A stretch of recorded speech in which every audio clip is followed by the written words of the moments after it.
Já faz algum tempo que se convencionou que a gente deve priorizar o uso do termo indígena em vez de índio. Índio é uma palavra que carrega estereótipos e simplificações sobre as populações originárias. É um termo criado pelos colonizadores, trazendo uma ideia falsa de que as pessoas encontradas no continente americano pelos europeus seriam todas iguais e inferiores. Já indígena é uma palavra que significa natural do lugar em que se vive. Ela mostra que cada povo é único de onde quer que ele venha. Essa diferença entre os termos é importante para a gente entender o que é o objeto de estudo do Dr. Tadeusz Blanchette, o entrevistado do episódio de hoje. Para dizer a verdade, eu falo para as pessoas, eu não estudo povos indígenas, eu estudo índio. Essa coisa que é criada pelos governos coloniais. Essa figura que não existe. Índio não existe. Índio é uma coisa criada pelo governo. Os Tapirapé existem, os Ticuna existem, os Lakota existem. Índio não existe. Índio é uma coisa que os governos criam.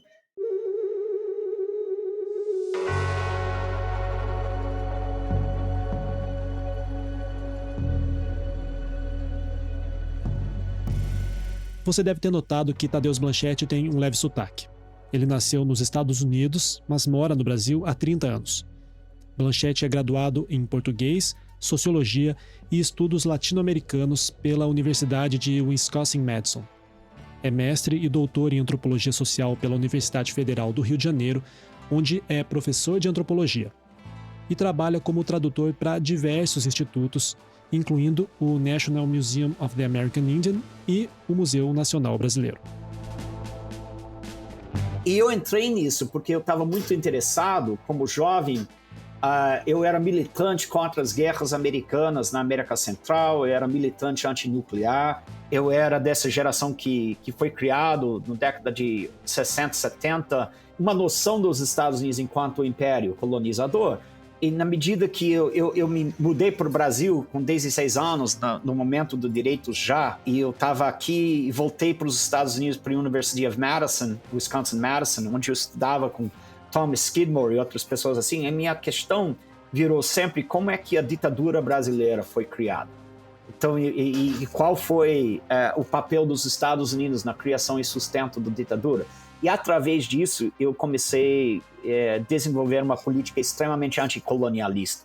E se você começa a olhar para colonialismo, história do colonialismo, imperialismo americano, ele te leva como uma bússola apontando ao norte magnético para a questão indígena. Porque os povos indígenas da América do Norte foram literalmente as primeiras vítimas do imperialismo e colonialismo norte-americano.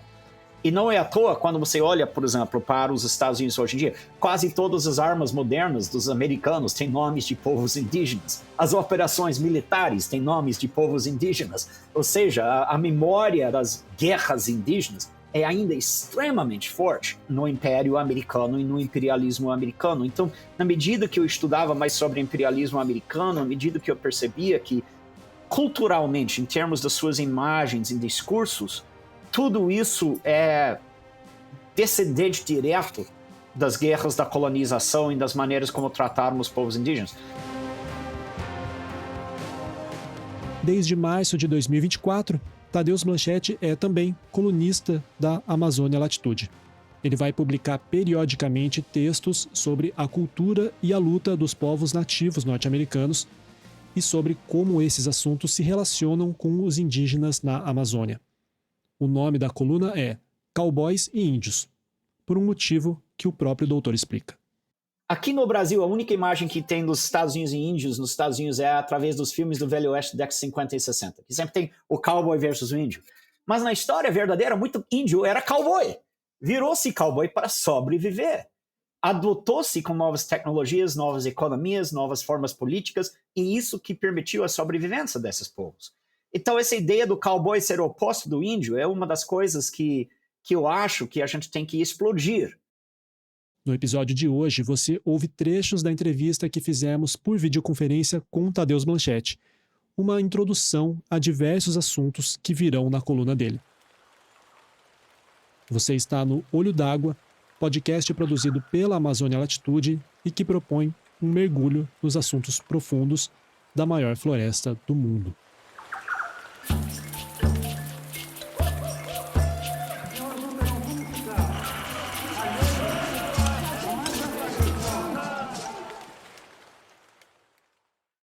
muito obrigado por ter me convidado para escrever essa coluna. É uma coisa que eu estou querendo fazer faz muito tempo. É justamente colocar, vamos dizer, num campo mais extensionista ou popular, os conhecimentos sobre a situação indígena na América do Norte e como isso dialoga, interage com as situações indígenas na América do Sul e particularmente no Brasil. Quando eu fiz meu doutorado no Museu Nacional, no UFRJ, eu queria dar conta para plateias brasileiras como é que a administração indígena moderna nasceu. Como é que essa questão de proteger os índios nasceu.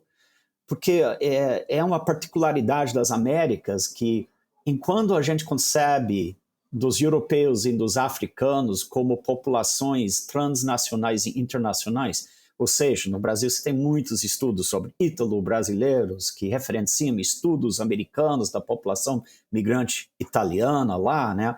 Você tem inúmeros livros e teses sobre a situação e as experiências negras nos Estados Unidos e como isso combina ou compara-se com as experiências negras no Brasil. Tem absolutamente nada, e eu quero dizer absolutamente nada, sobre os povos nativos da América do Norte na língua portuguesa. Não tem quase nada. Tem meu livro, Cidadãos e Selvagens, e tem um livro produzido por um historiador popular norte-americano na década de 70, Dee Brown, chamado Enterra Meu Coração na Beira do Rio. Se eu não me engano, é literalmente o único outro livro que existe em português da história dos povos originários da América do Norte. Então, boa parte da minha carreira tem sido tentar trazer essa visão para o Brasil.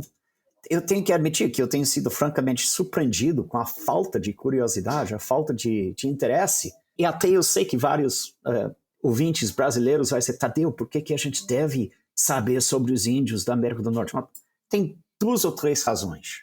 A primeira é essas questões de quem são os povos indígenas, como eles devem ser administrados por estados coloniais, né?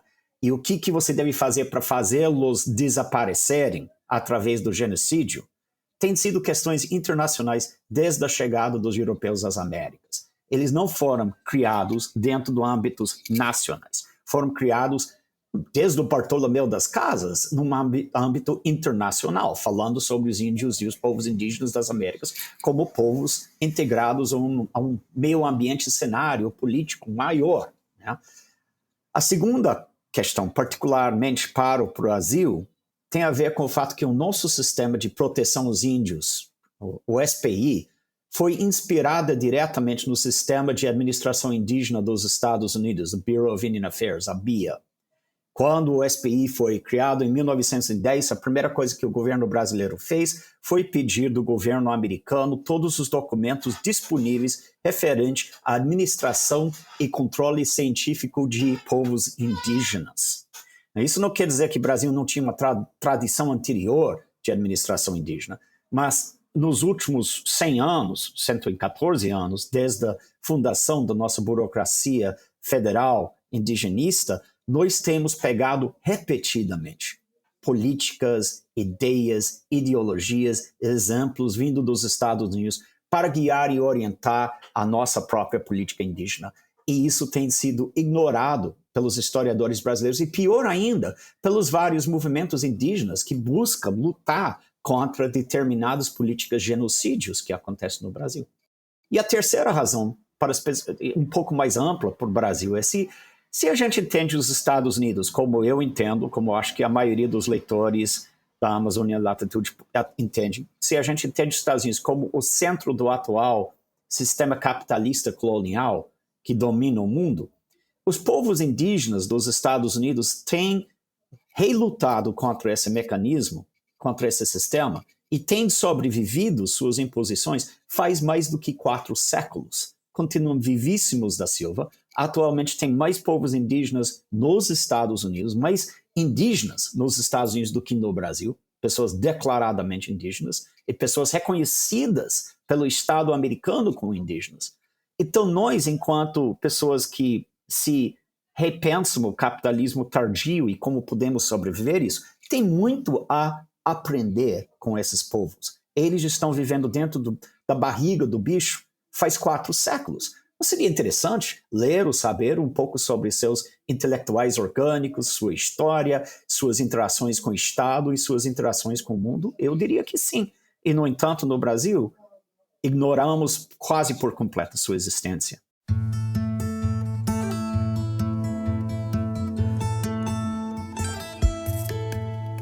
E por que o senhor acha que existe essa quase aversão ou essa falta de identificação entre o indígena brasileiro e o indígena norte-americano, apesar de tantas similitudes nas situações entre eles? Em primeiro lugar, eu acho que porque, em geral, nas Américas, do Tierra del Fuego até Alasca, todas as repúblicas das Américas se configuraram como os estados independentes, marcando uma distância, uma diferença entre eles e seus países colonizadores. E a marca diacrítica que permitia uma construção de uma identidade nacional, seja no Canadá, seja nos Estados Unidos, seja na Argentina, seja no Brasil, foi sempre o índio. Supostamente, o contato, miscigenação, conquista do índio é que fazia as experiências americanas, no largo sentido, ser diferentes das experiências inglesas, portuguesas, espanhóis e francesas. Então, desde o início dos Estados-nações coloniais aqui das Américas, você tem uma insistência na própria nacionalismo sendo marcado por essa marca diacrítica do índio.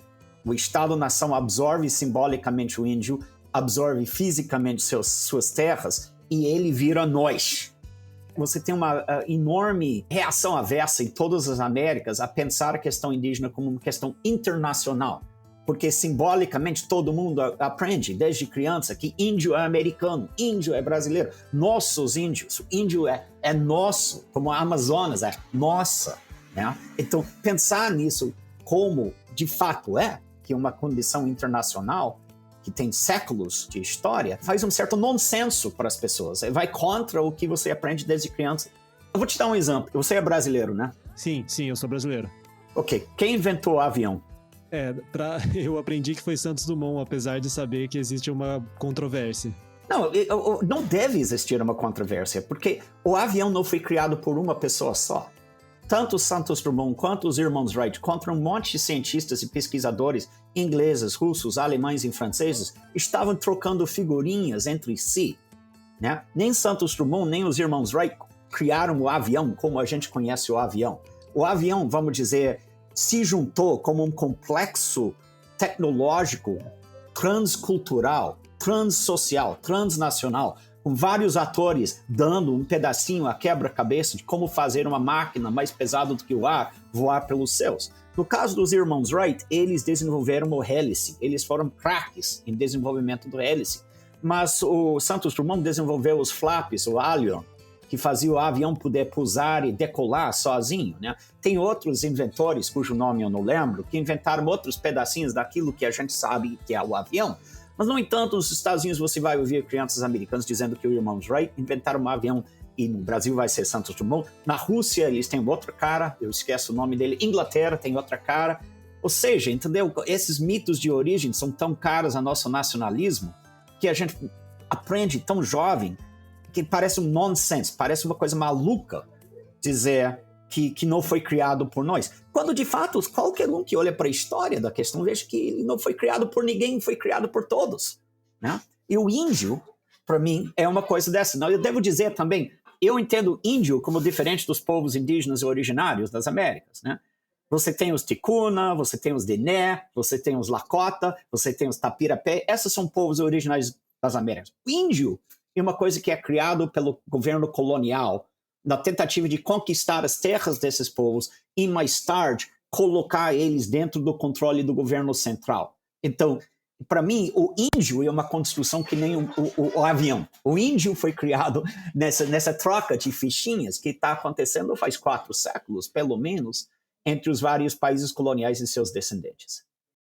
E em relação à política indigenista, tanto a brasileira quanto a norte-americana, o que nós podemos aprender com os norte-americanos e vice-versa? A primeira coisa que eu acho interessantíssima nos Estados Unidos foi a consolidação, minha tese de doutorado fala sobre isso, do artefato do governo tribal. Isso foi já na década de 30, isso foi relativamente recente. Quando você reorganizou, quando o Estado americano reorganizou a administração indígena para não ser uma administração abertamente genocídio. Até a década de 30, você tinha assim chamado problema indígena, né? Que um velho amigo indígena Lakota meu falou uma vez, o problema indígena pode ser definido como os indígenas existem e isto é um problema que merece ser resolvido. Ou seja, como fazer os índios desaparecerem. E todas as administrações indígenas, quase das Américas, antes da década de 30, eram virados para esse fim, fazer os índios desaparecerem.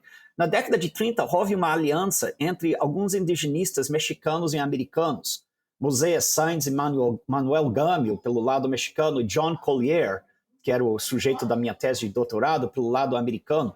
E eles, que nem os irmãos Wright e Santos Dumont, construíram uma nova maneira de pensar a administração indígena. Em vez de ser uma máquina para eliminar índios, ser uma máquina para proteger e sustentar os vários grupos indígenas na sua alteridade socioeconômica, política e cultural. Desde então, esse projeto de permitir os índios existirem dentro da república como um povo dentro de uma república pluralista tem tido seus altos e baixos. Ou seja, a revolução que Collier e Sáenz e Gâmio fizeram em México nos Estados Unidos e muitas vezes foram desafiados nas décadas a seguir, mas ele sempre voltou, ele criou uma nova maneira de pensar no índio, não como um componente inevitavelmente miscigenado e sempre em desaparecimento da república, mas como um grupo de povos que tem direitos e deveres definidos frente à república, que fazem eles serem simultaneamente cidadãos da república, mas também mais do que cidadãos. Eles têm direitos originários que antecedem a república e precisam ser resguardados.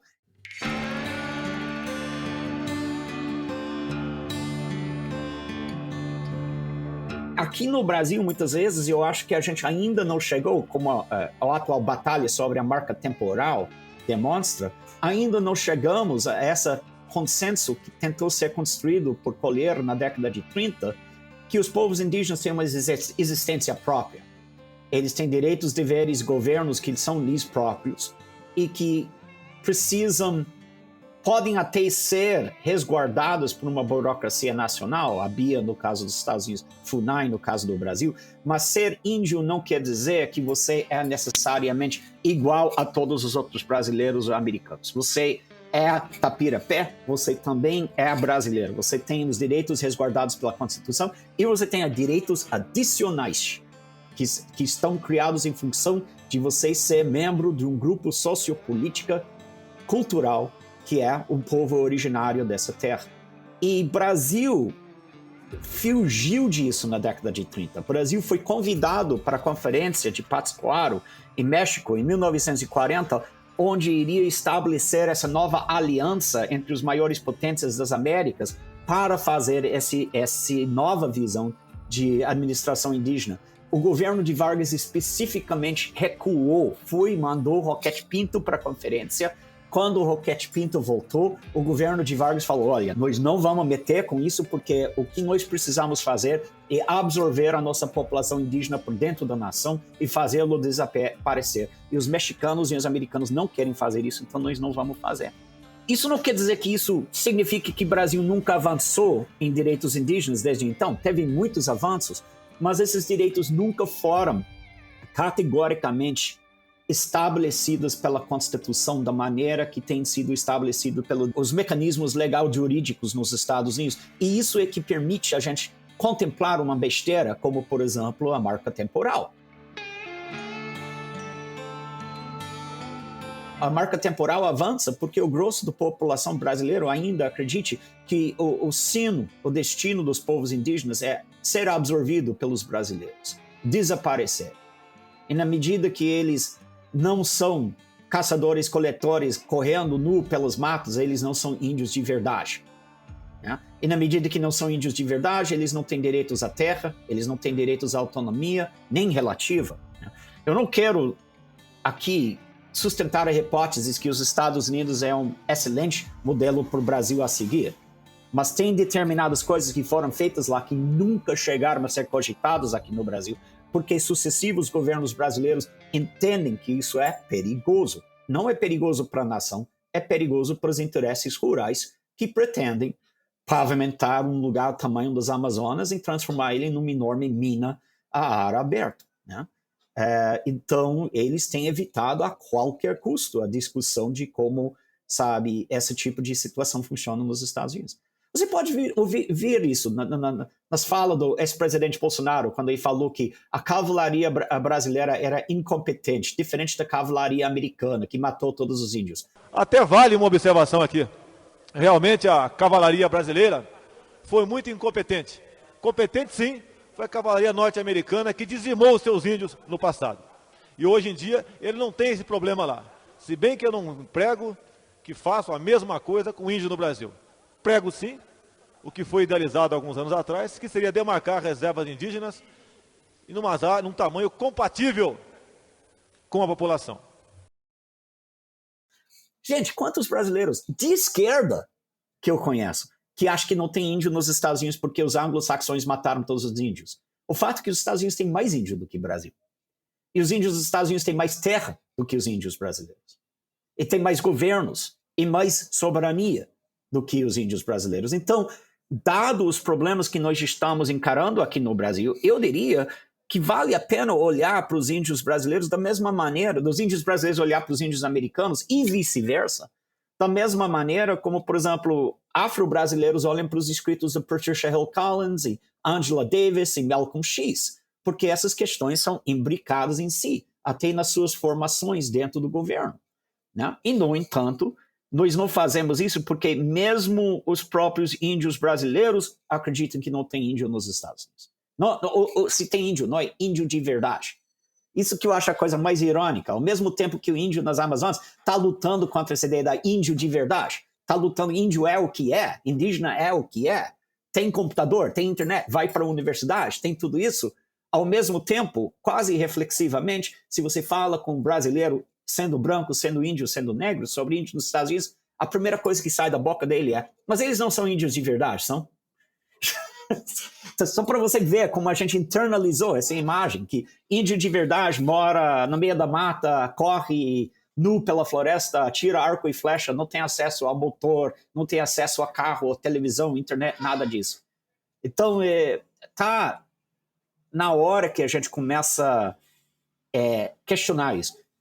Minimamente, porque as mesmas corporações que estão destruindo as Amazonas são as mesmas corporações que estão destruindo o norte do Canadá e tentando fazer oleodutos que cruzam a América do Norte, um dos quais, o Keystone Pipeline, foi bloqueado através de uma aliança bem-sucedida de índios de 3 países, Canadá, Estados Unidos e México, e seus aliados não indígenas.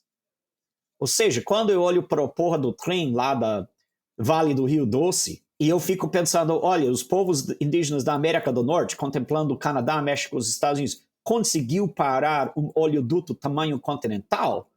Talvez a gente deveria estar fazendo alianças e conversas e trocas de informações com esse povo.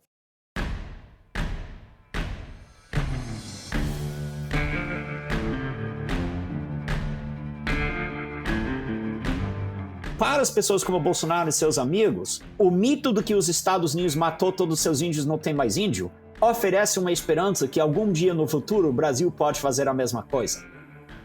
Eles não gostam de ser lembrado que o país mais rico e com o exército mais poderoso do mundo, ainda hoje, 400 anos após a colonização, está periodicamente engajando em guerras indígenas com sua população indígena. Se os Estados Unidos estão fazendo isso, que possibilidade o Brasil tem de apagar os povos indígenas, né? Eu acho que isso é a grande coisa que nós temos que aprender com os americanos e os índios americanos. Eles ainda estão lá, como eles mesmos dizem, we're still here. Estamos ainda aqui. We're not going anywhere. Nós não vamos para lugar nenhum. E é isso que eu acho que dá uma grande esperança para os nossos povos indígenas aqui na Bacia das Amazonas, sabe? Se eles conseguem, nós conseguimos.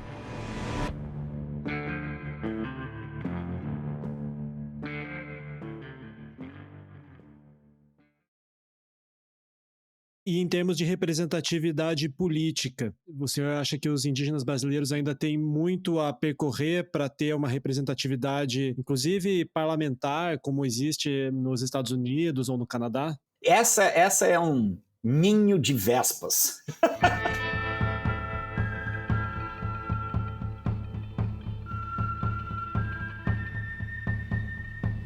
Em primeiro lugar, porque como antropólogo e sociólogo comparativo dos Estados Unidos e o Brasil, eu não tenho tanta certeza que representação em Congresso significa a mesma coisa nos dois países. Começando pelo fato que nos Estados Unidos, vocês, desde sempre teve dois partidos. E o sistema deles só funciona à base do bipartidarismo. E no Brasil, o nosso sistema é muito mais baseado em personalidades. Partido não significa nada. Então é muito difícil falar numa representatividade no Brasil como ele é nos Estados Unidos.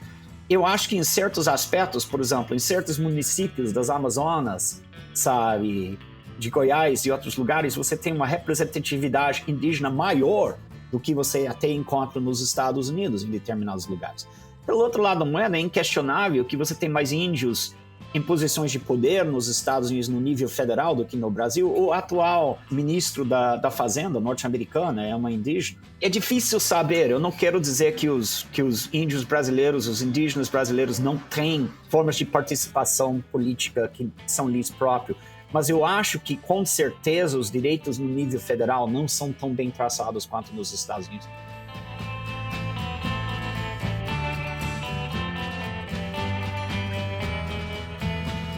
O sino natural do índio, de acordo com os colonizadores, é a morte.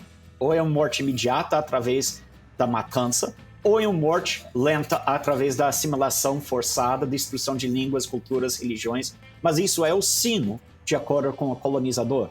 E tanto nos Estados Unidos quanto no Brasil, os povos indígenas têm que lutar unha e dente contra esse destino. Eu só acho irônico e problemático que os brasileiros, em geral, pensam no índio dos Estados Unidos como um ser que não existe, quando tem mais índio nos Estados Unidos do que no Brasil. E sobre todas as contagens. Se a gente apenas conta os índios que moram em reservas americanas, de fala indígena, que vivem dentro de culturas e organizações políticas indígenas no dia a dia, existem mais índios do que no Brasil, contado pelo último censo.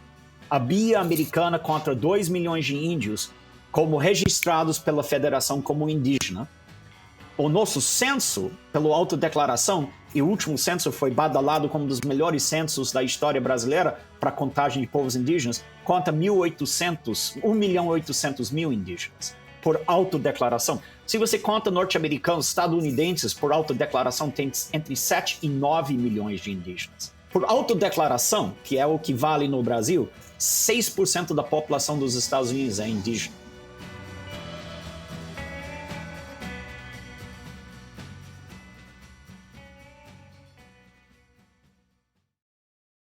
Queria entrar nesse ponto em relação à representatividade nas artes também, né? Nos Estados Unidos parece que já há uma inserção maior na cultura pop. E essa revolução, porque está acontecendo uma revolução na representatividade indígena nas artes norte-americanas, de fato, eu vejo ele tendo começado em Canadá. O grosso dos atores indígenas que você veja no telão são de fato canadenses ou começaram em Canadá. Canadá, lá para a década de 90, começou a fazer uma série de seriados, televisões e filmes com conteúdo nitidamente indígena.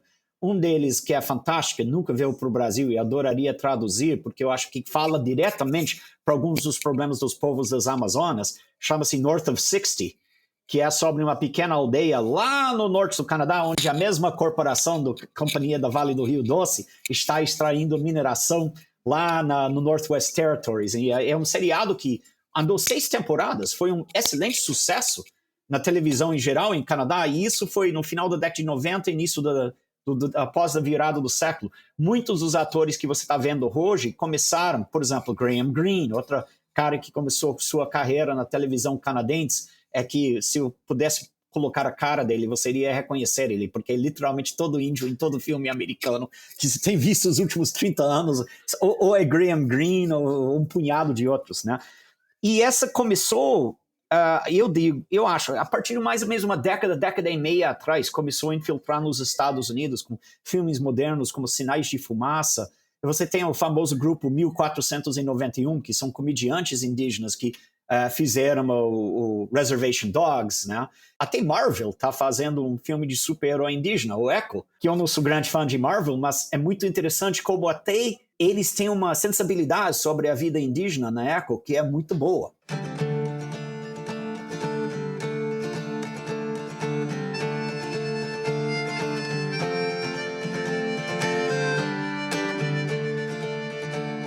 Então, você tem essa explosão que está acontecendo. Mas isso é periódica. Se você volta para a década de 30, também teve, junto com essa renovação nos assuntos indígenas americanos, essa renovação da política indígena, você teve uma enorme também explosão de conteúdo indígena nas artes plásticas. É que nem aqui com nossa Semana de Artes Modernas, você tinha muito artista americano que estava buscando em temáticas do sudeste dos Estados Unidos, temáticas, cores, imagens, e trazendo para dentro tanto as artes plásticas quanto a literatura e poesia. Então, se a história vai se repetir, a gente pode imaginar que esse atual boom em representatividade indígena nas artes, talvez dentro de 10, 20 anos, vai criar uma mudança significativa na política também. De qualquer maneira, tem mais cara indígena nas telas americanas do que qualquer outra época, pelo menos nos últimos 50, 60 anos, né? Então, isso é muito bom. E, de novo, eu fiquei muito chocado com poucos brasileiros assistiram a Assassinos de Luz de Flor. Quer dizer, eu tive que meio que forçar meus alunos do museu a ir assistir. De novo, é quase como se tem um enorme ponto cego no Brasil. Qualquer coisa que é temática de indígena americana, a gente não veja. Simplesmente não queremos olhar. Ele não é... Então, aqui no Brasil, o filme não foi muito bem recebido, fora pessoas que são especializadas na área. Pessoas assistiram Barbie, assistiram Oppenheimer, todos os grandes filmes. Quase ninguém assistiu Assassinos de Lua de Flor. E sabe que é irônico? Não é só artisticamente que Assassinos de Lua de Flor tem a ver com o Brasil. Como vocês sabem, vocês que assistiram o filme, sobre o que aconteceu com os Osage quando foi descoberto o petróleo na sua reserva. Eles viraram de noite por dia multimilionários, o tribo ficou hiper rico, os Osage ficaram per capita o povo mais rico do hemisfério ocidental.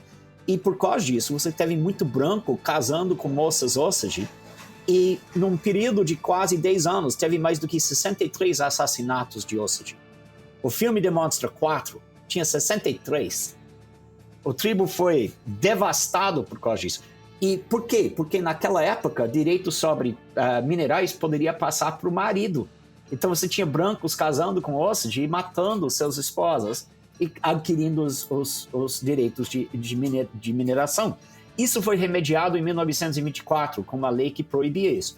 Mas o interessante é que quando Teddy Roosevelt, o ex-presidente dos Estados Unidos, vem para o Brasil em 1913 para 12 para mapear a Rio da Dúvida com Cândido Rondon, o recém-imposado do SPI Brasil, tanto pelas memórias do Roosevelt quanto pelas memórias do Rondon, eles gastaram boa parte do seu tempo discutindo a administração indígena.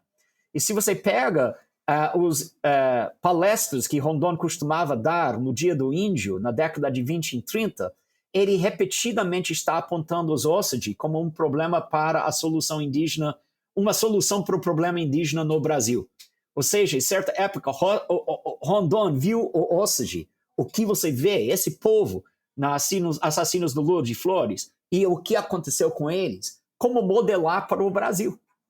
Então, muita gente leu essas falas de Rondon, mas não sabiam que era o Osage, e certamente não sabia como os Osage eram quase extintos através dessa política dirigida de casamentos em assassinatos.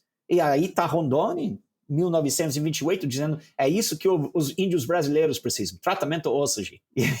Então, aqui um excelente exemplo de por que os brasileiros devem, particularmente indígenas brasileiros, devem prestar atenção em luas de flor. Aquilo foi o modelo que o nosso querido protetor dos índios queria implementar no Brasil.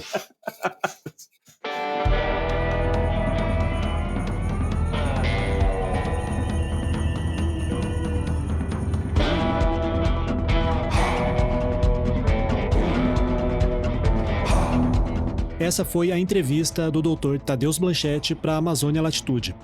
Para saber mais sobre o assunto, acompanhe a coluna Cowboys e Índios no site amazonialatitude.com.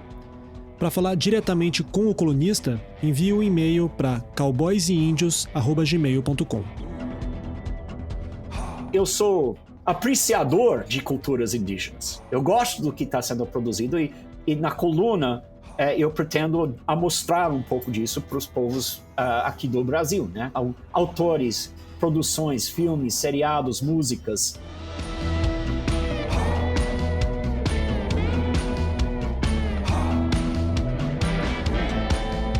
Esse foi mais um episódio do podcast Olho d'Água, produzido pela Amazônia Latitude. A Amazônia Latitude é um veículo sem fins lucrativos, cujo lema é Ciência e Jornalismo pela Floresta. Se você gostou desse programa, avalie a gente no seu tocador de podcast, curta o nosso perfil e siga a Amazônia Latitude nas redes sociais. Se puder, contribua para que a nossa equipe continue produzindo novos conteúdos. Você pode fazer uma doação através do Pix amazonialatitude@gmail.com. Confira ainda notícias, artigos, colunas, resenhas, fotogalerias e muito mais no site amazonialatitude.com. Além da entrevista exclusiva com o Dr. Tadeusz Blanchett, esse episódio usou áudio de Congresso em Foco. O roteiro, a locução e a edição sonora são de Felipe Andretta, a revisão é de Isabela Galante, a identidade visual de Fabrício Vinhas e a direção geral é de Marcos Colom.